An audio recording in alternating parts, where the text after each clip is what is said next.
তারেক রহমান সাহেব এই ওনার যে অসুস্থ ছিলেন এই সংবাদটা আমি ওই দিন কিন্তু যাওয়ার সময় মসজিদের সামনে আমাদের কয়েকজন ওরা দ্বারা এক জায়গায় জটলা নিয়ে কথা বলতেছিল, জিজ্ঞেস করতে কি হয়েছে, ওরা বললো যে এখানে এরকম একজন অসুস্থ ক্যান্সার। আমি সাথে সাথে খবরটা ওনাকে পাঠিয়েছিলাম এবং উনি এই যে ওনার সারা বাংলাদেশে যেখানেই কেউ অসুস্থ হয়, আন্দোলনে যারা আহত হয়েছে, নিহত হয়েছে বা এই যে বিভিন্ন রকম গুম খুন হয়েছে এর আগে, তাদের জন্য উনি ওনাদেরকে দিয়ে আমরা বিএনপি পরিবারের পক্ষ থেকে বিভিন্ন জনকে আর্থিকভাবে সাহায্য সহযোগিতা করেন। এই খবরটা পাঠানোর পরে উনি আবার নির্দেশনা দিয়েছেন, ওনাদেরকে পাঠিয়েছেন। আমি এসে ওনাকে একটা সাহায্য দিয়ে গেলাম, কিছু একটা আপনারাও দিয়েছেন আমি শুনেছি। এই খবরটা রাখেন, এরপরেও যদি কোনো কি অবস্থা হয়, চিকিৎসা করান, কি অবস্থা হয়, এটা আপনারা যারা দায়িত্বে আছেন জানাবেন। ওই দিন ইয়ের মসজিদের সামনে কি কার সাথে দেখা যায়? তো আপনারা সবাই একটু জোগাড় রাখুন আর আমাদের জন্য দোয়া করেন।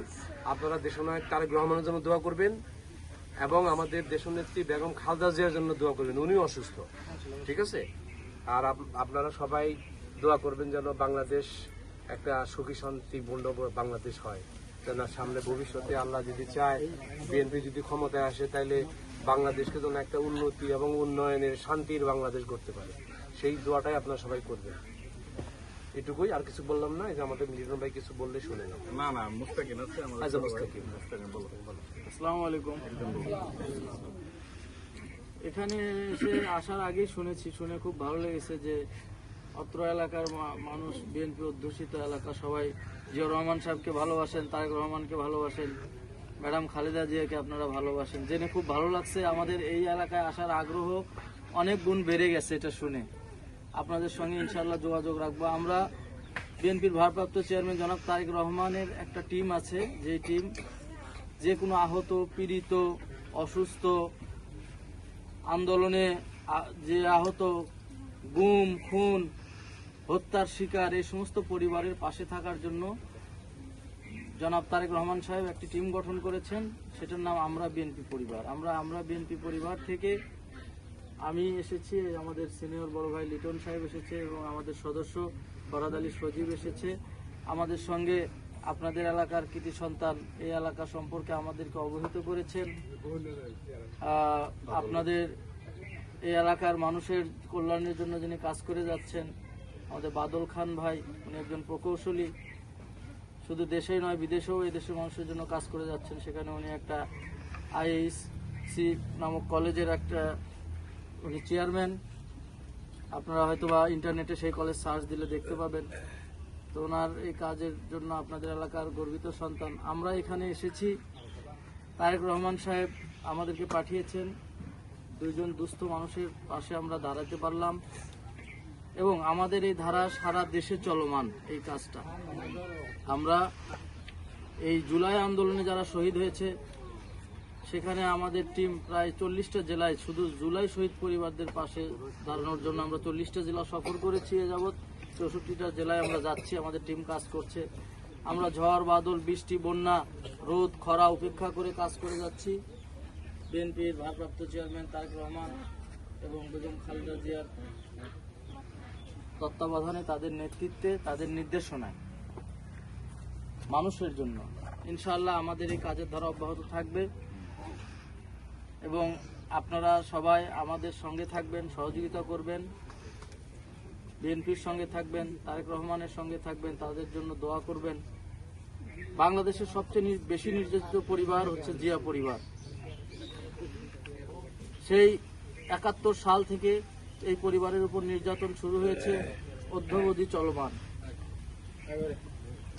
অথচ সেই পরিবার তাদের জীবন, জীবিকা, তাদের সুখ শান্তি আরাম আয়েশের তোয়াক্কা না করে এদেশের মানুষের পাশে দাঁড়ানোর জন্য, মানুষের পাশে থাকার জন্য নিরলসভাবে কাজ করে যাচ্ছে। ইনশাআল্লাহ আগামীতে বাংলাদেশের মানুষ যদি আমাদের এই নেতার ভালোবাসাকে বুঝতে পারে, দেশের প্রতি তার ত্যাগ তিতিক্ষা টানকে বুঝতে পারে, ইনশাআল্লাহ আমাদের দলকে যদি বাংলাদেশের মানুষ নির্বাচিত করে এই দেশ পরিচালনার দায়িত্ব দেয়, ইনশাআল্লাহ বাংলাদেশের প্রত্যেকটি মানুষের ঘরে ঘরে যেন সুখের ছোঁয়া আসে, যেন মানুষের দুঃখ ঘুষে যায়, সেই জন্য নিরলসভাবে আমাদের নেতা কাজ করে চলেছেন, আগামীতেও করবেন এবং মানুষজনকে সেই কাজে তৈরি করছেন এবং উদ্বুদ্ধ করছেন। উনি শুধু কথা দিয়েই বসে নেই, উনি সব হাজার হাজার মাইল দূরে থেকেও প্রত্যেকটা জেলায় প্রত্যেকটা মানুষের যখনই যেখানে খোঁজ পাচ্ছেন তখনই সেখানে ওনার টিম পাঠিয়ে দিচ্ছেন। দেখেন আপনাদের এই গ্রামটা, বাংলাদেশ একটা দেশ, সেখানে ঢাকা একটা শহর, সেখান থেকে আমরা একটা গ্রাম, এখানে একটা ইউনিয়ন, এই জায়গায় আমরা চলে এসেছি একটি গ্রামে। এরকম আমাদের টিম আপনারা গত 2-3 দিন আগের ভিডিও দেখলে দেখতে পাবেন যে আমাদের ফুটবলার, মেয়ে ফুটবলার, তার কৃতিত্বর খবর যখন সারা দেশে ছেপেছে তখন আমাদের অ্যাক্টিং চেয়ারম্যান তার মা অসুস্থ এই খবরটা জানতে পেরেছেন, উনি ফোকাস করেছেন ওখানে। সেখানে আমরা দেখেছি ঝড় বাদল বৃষ্টির মধ্যে বুক পর্যন্ত পানিতে আমাদের মানে প্রবীণ নেতারা সেখানে গিয়েছেন। আপনারা সেই ভিডিওগুলো দেখেছেন কিনা, রিজভি ভাইরা কিভাবে কত কষ্ট করে সেখানে গিয়েছেন। এইভাবে আমরা কিন্তু কাজ করে যাচ্ছি। এই ঋতুপর্ণার মায়ের জন্য, ক্যান্সার আক্রান্ত মা, তার পাশেও আমরা দাঁড়িয়েছি। এভাবে প্রত্যেকটা পরিবারের পাশে। আপনারা হয়তো সব খবর আমাদের পত্রিকা, পেপার, মিডিয়াতে আসে না, নীরবে নিভৃতে আমরা কাজ করে যাই এবং আমাদের অ্যাক্টিং চেয়ারম্যানের নির্দেশনা আমরা যেন গোপনে কাজগুলো করি, এত ছড়ানোর দরকার নাই, উনি সবসময় নিষেধ করেন। আমরা আমাদের অ্যাক্টিং চেয়ারম্যানের জন্য দোয়া চাই, উনি যেন সুস্থ স্বাভাবিকভাবে দীর্ঘায়ু নিয়ে এই দেশে পৌঁছাতে পারেন আমাদের মাঝে। আমাদের দেশনেত্রী যেন সুস্থ হয়ে আমাদেরকে নেতৃত্ব দিতে পারেন, তার জন্য আপনারা দোয়া করবেন। সার্বিকভাবে আমাদের দলের জন্য, দেশের জন্য এবং জাতীয়তাবাদী দলের জন্য দোয়া করবেন। ধন্যবাদ সবাইকে। আসসালামু আলাইকুম। বাদল ভাই কিন্তু এই প্রোগ্রামে না, আরেকটা প্রোগ্রামের মধ্যে আমি আসছিলাম, আমার টাঙ্গাইল গুলি গেছিল না, না ওটা ওই যে টাঙ্গাইল ইয়েতে হাসপাতালেও কিন্তু আমি আসছিলাম। ওই একদিন দোয়া করাইতে হবে, কি করবে মনে হচ্ছে ভাই।